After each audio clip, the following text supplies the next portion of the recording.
राधे राधे। ओम नमः शिवाय। आज का विषय है सावन प्रदोष व्रत। सावन आखिरी प्रदोष व्रत पर शुभ संयोग। पढ़े व्रत की कथा।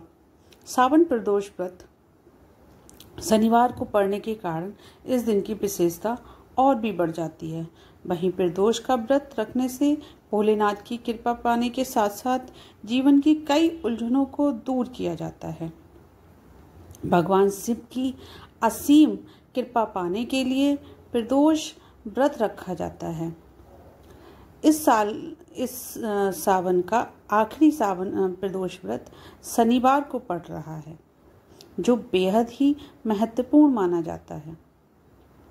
सावन प्रदोष शनिवार को पड़ने के कारण इस दिन की विशेषता और भी बढ़ जाती है। वहीं प्रदोष का व्रत करने से भोलेनाथ की कृपा पाने के साथ साथ जीवन की कई उलझनों को दूर किया जा सकता है। इस दिन व्रत रखने से प्रदोष व्रत और शनिवार दोनों व्रत का फल प्राप्त होगा।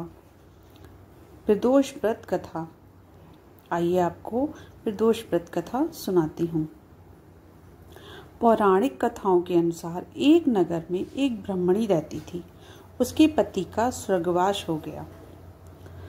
उसका अब कोई सहारा नहीं था, इसीलिए वह सुबह होते ही वह अपने पुत्र के साथ भीख मांगने निकल पड़ती थी। जब वह खुद को और अपने पुत्र को पेट पालती थी, एक दिन ब्राह्मणी घर लौट रही थी तो उसे एक लड़का घायल अवस्था में कराहता हुआ मिला। ब्राह्मणी दयावश उसे अपने घर ले आई। वह लड़का विदर्भ का राजकुमार था। विदर्भ देश का राजकुमार था।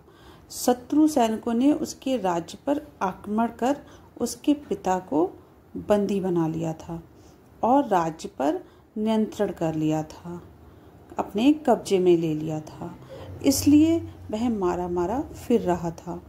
राजकुमार ब्राह्मण पुत्र के साथ ब्राह्मणी के घर रहने लगा और एक दिन अंशुमती नामक एक गंधर्व कन्या ने राजकुमार को देखा तो वह उस पर मोहित हो गई। अगले दिन अंशुमती अपने माता पिता का राजकुमार से मिलाने ले आई। उन्होंने भी राजकुमार को देखा और राजकुमार उन्हें पसंद आ गया। कुछ दिनों बाद अंशुमती के माता पिता को शंकर भगवान ने स्वप्न में आदेश दिया कि राजकुमार और अंशुमती का विवाह कर दिया जाए। वैसा ही किया गया। ब्राह्मणी प्रदोष व्रत के करने के साथ ही भगवान शंकर की पूजा पाठ किया करती थी।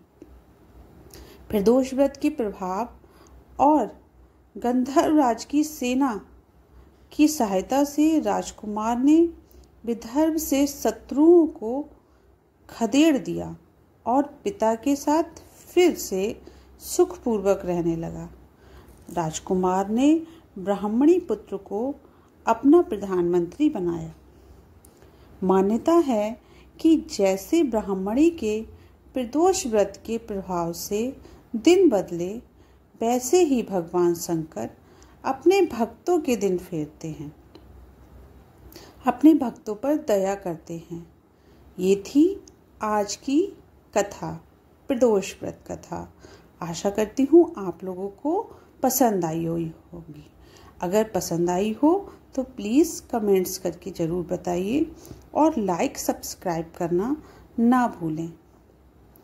आपके सपोर्ट और प्यार मेरे लिए बहुत मायने रखता है, इसीलिए आप लोग प्लीज़ मुझे सपोर्ट कीजिए और अपना प्यार दीजिए। राधे राधे। राधे राधे। ओम नमः शिवाय।